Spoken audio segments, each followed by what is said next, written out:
Olá pessoal, começando mais um boletim informativo do canal Nós e o Universo. E hoje o assunto é o planeta X, o Nibiru, Ecólobos. Na realidade a gente prefere chamar de o nono planeta, e eu vou explicar o porquê. Para começo de conversa, é o fato de eu estar aqui, eu, oceanógrafo, estar aqui falando sobre um caso um assunto tão polêmico como esse, é porque realmente eu fui bebê, a gente foi se instruir, se alimentar em uma fonte extremamente confiável e que se dispôs, de fato, a abrir essas informações para a gente. Essa pessoa que não mora no Brasil e que efetivamente tem sido perseguida pelas autoridades, por membros da comunidade científica, por conta do que ele sabe e tenta divulgar acerca desse astro. Acontece que as informações que ele tem e que eu pude fazer uma espécie de contraponto, checar novamente, me fizeram crer sem sombra de dúvidas de que existe de fato um planeta intruso, vamos dizer assim, no nosso sistema solar. A palavra intruso é um pouquinho forte para ele porque, segundo esse mesmo astrônomo, esse planeta faz parte do nosso sistema solar. E o grande X da questão é que a órbita dele é tão demorada, é tão extensa, que ele demora muito tempo para retornar para o eixo do nosso sistema. Então, ele fica mais tempo fora. Tanto tempo que nós, seres humanos, o estamos vendo praticamente pela primeira vez. A NASA sabe dele desde 1979. Duas sondas, inicialmente uma Voyager, se não me engano, capturou o sinal dele, ou a imagem dele, em meados dos anos 80, 79, e depois na sequência anos 80 e 90. Até o satélite Sorro chegou a fotografá-lo. É um planeta, na verdade é uma estrela anã, e uma estrela anã, para quem não sabe, é uma estrela fracassada. Deixa eu explicar um pouco melhor. Ele é classificado como uma estrela anã marrom. Só que ele é sólido, ele é denso, ele é rochoso. Então, em tese, não seria mais uma estrela. Mas ele ainda fica na categoria de estrela, as pessoas continuam chamando ele de estrela, porque na realidade o tom acastanhado dele, o tom marrom dele, é por conta dele não ter conseguido startar a fusão do hidrogênio que ele tem dentro do núcleo dele. Então ele tem um espectro de luz muito fraco. Só que isso não quer dizer que seja um planeta para ser, ou uma estrela para ser desprezada. Na condição de estrela, ele é chamado de estrela fracassada, porque ela não conseguiu brilhar. Tá? Só por conta disso, porque nos outros aspectos, como vocês vão ver, o planeta é extremamente imponente. É uma estrela massiva, é um planeta massivo, como eu já disse, é um planeta rochoso. Então ele é massa pura, ele é rocha pura e, portanto, tem uma força gravitacional muito alta. Em termos de dimensão, ele é 7 vezes o tamanho da Terra. Alguma coisa calculada em torno de um diâmetro de 91 mil quilômetros. Só para vocês terem uma ideia, o diâmetro linear, o diâmetro da Terra, de ponta a ponta, é de 12.700 quilômetros. O dele é de 91 mil quilômetros. É um planeta grande, massivo. Nesse momento, ele já passou por detrás do Sol. Até acredito que algumas imagens que são vistas hoje na internet têm algum tipo de verdade naquelas imagens, não foram realmente manipuladas, porque nesse momento ele passou por trás do Sol, ele está do lado do Sol, do lado, entre aspas, né? Está na direção, assim, alinhado lateralmente com o Sol e de frente para a Terra. Por isso que algumas pessoas estão conseguindo visualizar uma bolinha pequenininha do lado do Sol em certos momentos, principalmente no cair da tarde. Vamos pensar um pouquinho direito a respeito disso? Ninguém sabe direito a velocidade dele nesse momento, porque ele ainda está preso à força gravitacional do Sol. Vai acontecer aquele tal de efeito Stirling, já ouviram falar? Que quando a nave ou o corpo celeste contornam outro corpo maior, quando ele se liberta da força gravitacional, ele acelera. E é o que vai acontecer com ele daqui a pouco. Assim que ele acelerar, os astrônomos vão ser capazes de calcular a trajetória orbital dele com precisão e a velocidade dele, que é muito importante. Por que a velocidade dele é muito importante? Porque acontece que essa velocidade vai ter que determinar o tempo de aproximação em relação ao nosso planeta. Tem algumas outras imagens andando pela internet, a gente não sabe dizer ao certo, mas algumas apresentam uma cauda na figura dele.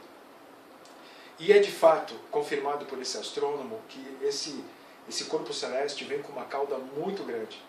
E uma cauda magneticamente poderosa. Ele vem arrastando grandes quantidades de prótons, elétrons e outros elementos atômicos, e também vem trazendo a reboque outras luas. Por que outras luas? Porque a força, como eu já disse, gravitacional dele é tão grande que ao passar em outros sistemas, ele acabou rebocando, atraindo para a cauda dele algumas luas. Espera aí, não vai pensar... Calma, deixa eu terminar de falar. O que acontece? Assim que os astrônomos calcularem a velocidade dele e o tempo de aproximação em relação à Terra, aí sim nós vamos ter algumas situações interessantes por aqui. Provavelmente quando ele chegar na altura de Marte, ele vai começar a influenciar alguns processos aqui na Terra. Como vocês todos sabem, nós estamos em pleno processo de inversão dos polos magnéticos, nós estamos aí com também processos ligados às mudanças climáticas, mas eu tenho que dizer para vocês que a influência gravitacional e magnética dele vai acelerar e vai modificar o comportamento desses processos que hoje estão do jeito que a gente vem falando para vocês. Então, algumas pessoas têm se preocupado muito em colocar informações sobre ele, sobre esse planeta, as influências dele, que o mundo vai acabar, que o mundo isso, que o mundo aquilo. Eu tenho para dizer para vocês o seguinte, mais uma vez eu reforço, nós não somos donos da verdade, mas existe uma coisa que a gente deve realmente considerar. Se ele tem essa massa toda, se ele tem essa força gravitacional tremenda, se ele tem uma cauda carregada magneticamente de uma forma assim estrondosa, ele vai causar alterações aqui com certeza. Agora, esse mesmo astrônomo me deu como horizonte de tempo para a aproximação em relação à Terra desse corpo celeste entre 3 e 6 anos. Por que essa variação tão grande, 3 para 6? Porque nem ele mesmo, e nesse ponto eu digo que é muito confiável essa informação, ele disse o seguinte, olha, não tenho como calcular agora enquanto ele está nas proximidades do Sol. Tive a curiosidade de perguntar então para ele quanto era essa proximidade do Sol, ou então em relação à Terra, né, que fosse. Ele falou, olha, em relação à Terra, esse corpo celeste se localiza a 7 bilhões de quilômetros aqui. Não sei se você está familiarizado com essas distâncias, né, no espaço, mas o nosso Sol está a 150 milhões de quilômetros. Essa estrela anã está a 7 bilhões de quilômetros. Mas não se engane, como eu disse agora há pouco, assim que ela se libertar da força gravitacional do Sol, ela vai acelerar.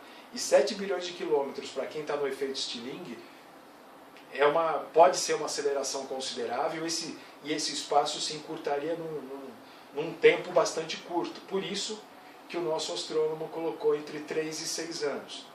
Como eu disse a vocês, assim que ela se libertar da força de atração do Sol, eles vão poder calcular a trajetória e velocidade e o tempo de aproximação em relação à Terra. Aí sim, eu digo para vocês que pode começar a haver algum tipo de consequência e interferência na dinâmica do planeta e de todos os processos que estão em curso nesse momento, nesse sentido. Pode haver um adiantamento, pode ter uma perturbação, pode ter um desencadeamento de outros processos que a gente não esperava para esse momento, mas certamente isso vai causar algum tipo de mudança um pouco mais severa na nossa forma de viver aqui na Terra. Algumas pessoas, até antes mesmo de nós colocarmos esse programa no ar, vieram nos perguntar o que elas devem fazer. Elas que moram, por exemplo, na faixa litorânea, esse tipo de coisa. E nós dissemos, olha, diante desses fatos, eu não vejo muito como te dizer, fica tranquilo que Não, mas eu acho interessante ir criando um planejamento para tentar mudar para áreas mais altas, ainda que, de acordo com essas probabilidades aqui de interferência na dinâmica do nosso planeta, eu acredite pessoalmente que as interferências serão numa escala em que realmente não vai haver um lugar seguro, ainda que seja no alto, ainda que seja longe do litoral, porque muitas coisas, muitas mudanças extremas e eventos extremos podem acontecer. E aqui não entra nenhum misticismo, eu quero deixar isso claro mais uma vez. São forças físicas atuando em função da aproximação desse corpo. Há uma outra coisa que esse astrônomo também colocou, eu obviamente estou proibido de dizer o nome dele, por isso que eu não disse até agora. Ele disse o seguinte, que quando o planeta estivesse na altura de Marte, nas proximidades de Marte, nós o veríamos com um volume de 60 vezes o tamanho da Lua. Sabe uma lua cheia? Pensa numa lua cheia. 60 vezes a lua cheia. É o que a gente vai quando ele estiver passando por Marte.